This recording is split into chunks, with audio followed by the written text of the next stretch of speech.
confidential fund. Ang nakakakita lang yan sa, especially, for example, confidential fund of the president.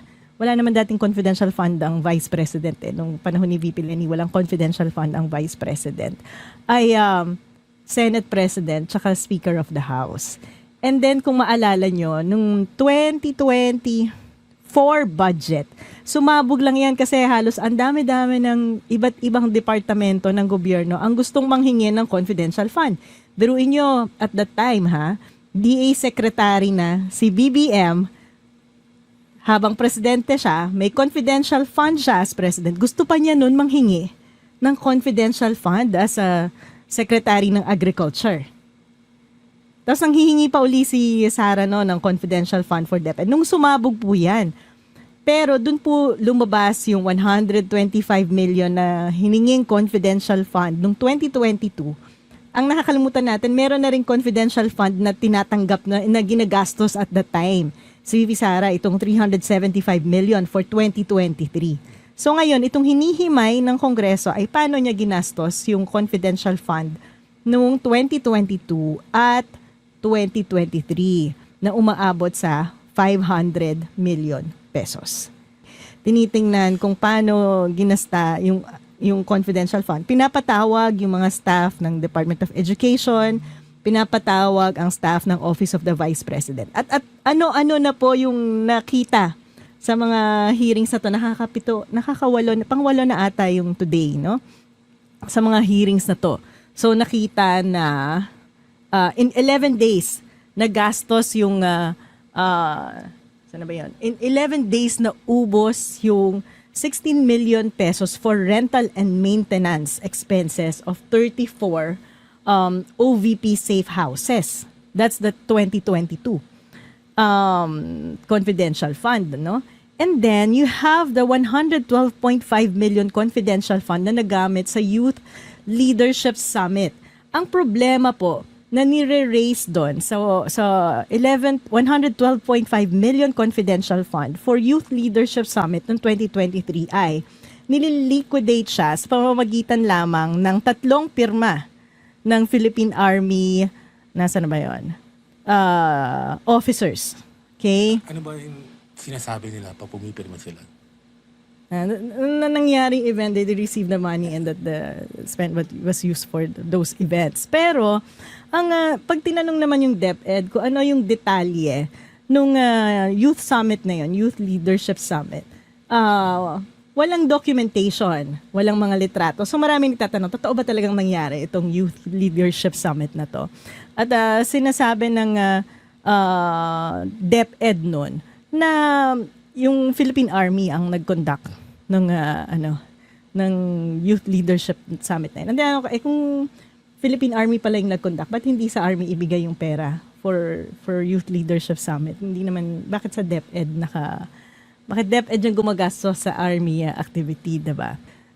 Sige, isang hugot ko na yan. So kung itong Committee on Good Governance, Good Government and Public Accountability, seryoso sila sa pag-demand ng accountability. Tingin ko hindi sapat na Office of the Vice President lang yung tinitingnan nila kasi hindi lang naman Office of the Vice President at saka DepEd ang may confidential fund at kung hindi pa nabunyag yung 125 million confidential fund ni VP Sara hindi mabubunyag yung mga kung ano-anong confidential fund na sinasaksak nila sa 2024 budget. Diba? Actually, masyado din tayo natutok sa confidential fund. Ito yung minsan kaya kailangan hindi tayo distracted sa mga ganyang conversation sa show, di ba? Focus tayo na sa confidential fund, pero hindi natin napansin na doon sa 2024 budget ay nakalusot yung mga additional increase in funding of the House of Representatives na significantly napunta sa MOOE nila. Both for the House of Representatives and the Senate. And similarly, lang yan, certification, liquidation, no? Hindi yan katulad nung usual audit na ginagawa ng COA. In fact, yun yung sinabi nila sa kanilang joint resolution ng Senate and House of Representatives. Merong confidentiality and political sensitivity aspects din daw yung mga trabaho nila. Kaya dapat ay certification lang ang liquidation ng mga items na to. What does MOOE stands for? Maintenance and operating expense. So, yan yung mga supposedly daily expenditure na ginagamit nila. As opposed to personnel expense. Personnel, ito po yung pag nag-hire ka ng mga tao, and then capital expense kapag bumibili ka ng mga mas parang investment type. Building, gano'n. So, capital expense po yun papasok. Pag operating expense, ito yung mas regular na budget for operation.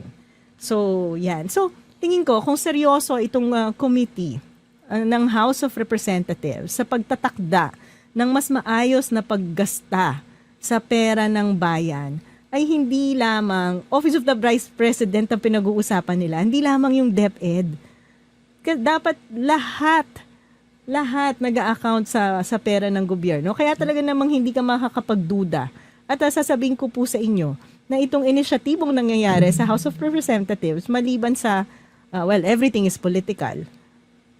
But this one is obviously targeting the Vice President. Kasi kung sincero sila na korupsyon yung pinaglalabanan natin dito, dapat binubuksan nyo rin yung 5 billion Confidential and Intelligence Fund ng Presidente. Kung yung 500 million ng OVP at saka DepEd, kung ano-anong anomalya na ang nakita natin. What more? Kung buksan natin yung 5 billion confidential fund ng presidente. Diba? So, ang point ay, dapat lahat. Sana all. Kaya nakakapagduda. Kaya marami po tayong mga kababayan yung nagdududa. Kung ano ba talaga itong ginagawa ng House of Representatives. Kasi unang-una, minsan, magtatanong ka talaga, may credibility ba? Lalo na yung leader ng House of Representatives. Kaya ang hirap no? Hirap kasi pag tinignan mo yung Speaker of the House, nilulustay din naman yung pera ng bayan natin sa pamamimigay ng ayuda. Nakikita mo kung paano talaga nilulustay yung pera ng bayan. Pero wag mo na po tayong maglokohan na targeted din tong mga hearing na to. Kasi hindi naman natin tinitingnan yung mga iba pang paglulustay. Wag po tayong magpanggap na si VP Sara lang ang corrupt.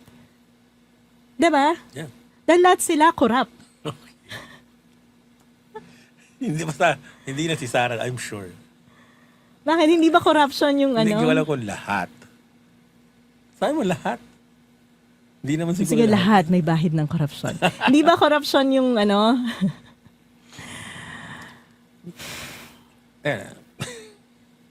yung situation ng auditor na humingi ng pera sa house, no? So, medyo mulus Hindi, lang. kasi ingat po. So, lahat corrupt. O di sino yung magkakaso sa akin ng libel, yun yung tinamaan.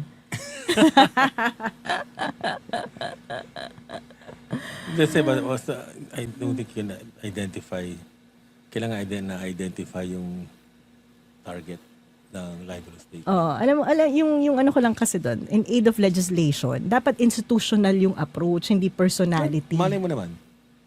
Ano yun, case study? Malay mo naman. They can get enough information. We're reforming sa the OVP. confidential fund by doing a case study of the Office of the Vice President. Okay. Yeah. So dapat susunod naman sa hearing yung Office of the President. Yeah, ideally. Oo. Sabi ko nga di ba tinanong ko kay tinanong ko yung kay Congressman Adjong kung sa Quadcom naman. Tapos di ba nag-hearing na nga kayo ng confidential fund? I-check nyo ba kung ginastos nyo naman sa panahon ni Pangulong Duterte? Siya kasi nagpasimula ng madalas ko nang pakita sa inyo yung graph na yun, di ba? Kung paano at gaano kabilis lumaki ang confidential fund natin. Kasi nung panahon ni Pinoy, 500 million yan. Tapos ngayon, 5 billion pesos na sa 500 million to 5 billion. Pero walang nagtatanong, paano ginastos yung 5 billion na yun? O sige na nga, himayin natin yung Office of the President. Kasi malay nyo, simula ng panahon ni Duterte, yung pera pala na 5 billion na yun na confidential fund, ginamit as reward for Tokhang. Possibly, di ba? But why is no one asking? Why is no one checking how the President is spending the confidential and intelligence fund?